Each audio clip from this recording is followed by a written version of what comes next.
is Oregon has a proud tradition of a referendum process. And we built an all-volunteer team to refer this to the voters. And in the span of 7 days, we hit our target goal of signatures. And in the span of about 11 days, we exceeded over 150,000 signatures. At this point, we have double the number of signatures that we need. I'm Jay Hamilton with State Representative Ed Diehl from the state of Oregon. You're here at the State and Nation Policy Summit, learning a lot about the policies going forward next year, but you had a particular issue on transportation that you sort of proved the power of the people to get a Democratic governor, a Democratic state to change the tax policy and actually not tax the people. You got it. So what happened is during our regular session, the governor tried to push through a massive transportation tax and fee package.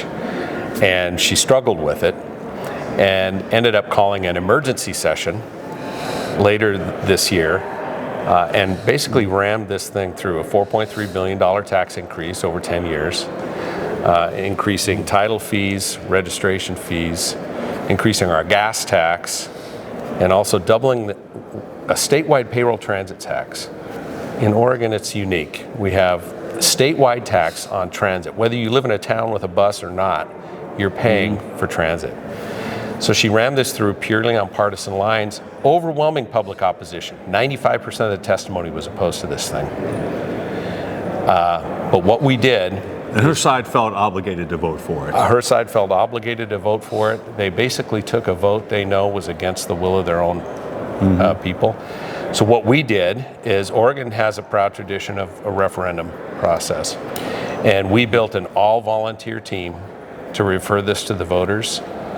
And in the span of 7 days, we hit our target goal of signatures. And in the span of about 11 days, we exceeded over 150,000 signatures. At this point, we have double the number of signatures that we need.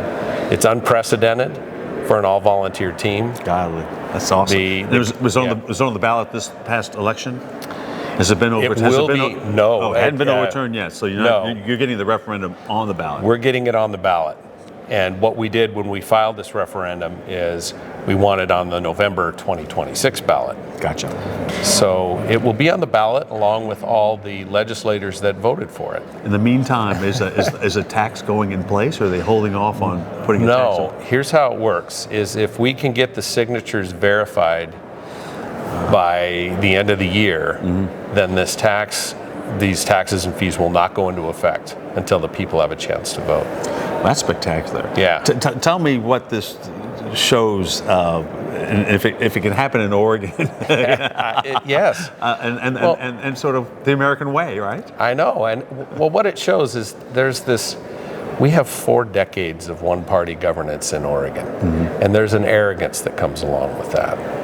And they really felt that if they silenced the powerful lobby groups in the state by appeasing them with this bill, and they could go with the public sector unions and do their bidding, that the Oregon people would not be organized and would not be able to fight back. And what we proved to them is that we could do it. And I want to share this. So the Oregon Constitution gives us 90 days to gather signatures for a referendum. We've had this in place since, I think, 1902. Is this 10% of registered voters, or how do they decide? I think it's around 4% of registered voters for a referendum. It's a movement. It has the lowest bar of all. Oh, that's good. Yeah. So we have 90 days, but the governor has 30 days, not counting weekends, to sign the bill, and they overlap. So we can't submit a referendum to even start gathering signatures until the bill's signed. She delayed signing this thing for over 40 days. She cut our time in half to be able to gather signatures. She had no reason to do that other than to deny Oregon citizens the opportunity to vote. And frankly, that didn't sit well with a lot of Oregonians. So, right. And we took that time to recruit volunteers and to build a machine and put a system in place and a structure in place. So when she finally did sign the bill, we were ready to go. And that's why we were able to gather these signatures in record time.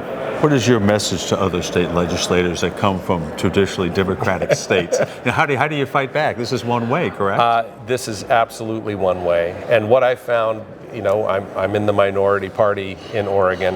What I find over and over again is our legislature takes votes that go against the popular will of the people all the time.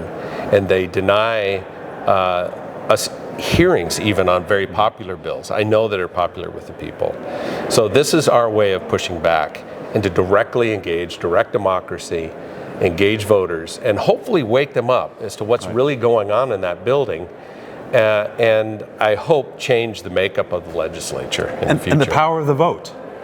People sometimes don't feel they have a voice, and why should I go vote? This is, especially in a state that's always been Democratic. And we really wanted to deliver a win for the Oregon people. I'm a chief petitioner on this referendum with Senator Bruce Starr and Jason Williams of the Oregon Taxpayers Association. We really wanted, Oregonians desperately need a win, and we're delivering a win for them. How did ALEC support all this along the way? I'm sure they were cheering hard on it. Yes. Well, one of the guys that's been helping us with this, Nick Stark, he and I started the Oregon Freedom Coalition. I met Nick at ALEC. ALEC, he was working for ALEC as a policy person, so he's been directly involved in this. And what I get from ALEC is just great policy ideas. Right. So it's frustrating to even get a hearing on good ALEC policy in the Oregon legislature, but we have. That's right. And we continue to bring it. So I really appreciate ALEC. It's kind of when I come here, it's a breath of fresh air that, hey, there are like-minded people, have the same worldview that I do.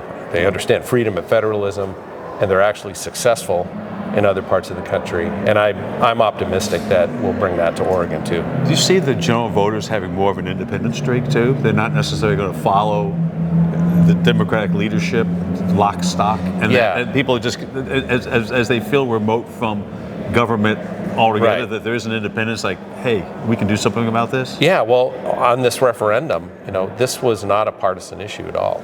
Right. So we had our Freedom Coalition took a major role. We basically led the grassroots effort, and it's got Republicans, but we have Democrats gathering signatures. We've got the Libertarian Party taking a lead as petition captains in certain parts of the state. So and non-affiliated voters, it crossed all the partisan lines. As an often visitor to Oregon, I also want to commend you on not having full-service gas stations anymore, so I can get out of my car and pump my gas. I'm sure that was a bill you supported. I supported that. It was very controversial. I don't think my daughter's happy with me, but it was Oregon and New Jersey that had a tremendous gas station union. I know. I could. I mean, you could squeegee your own windshield, right?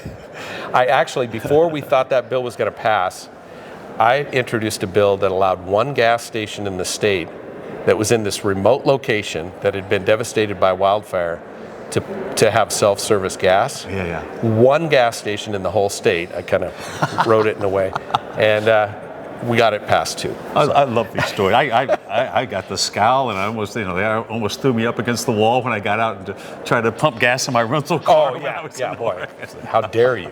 Well, listen, have you been trained? Best of luck. No, well, I figured out how to pump my own gas. Good. No, it's awesome, and I appreciate all the common sense policies that you're handling there in Oregon. You bet. And if you can do it in Oregon, if we can do it in Oregon, we can do it everywhere. Thank you, State Representative Diehl. You bet. Best of luck to you. Take care.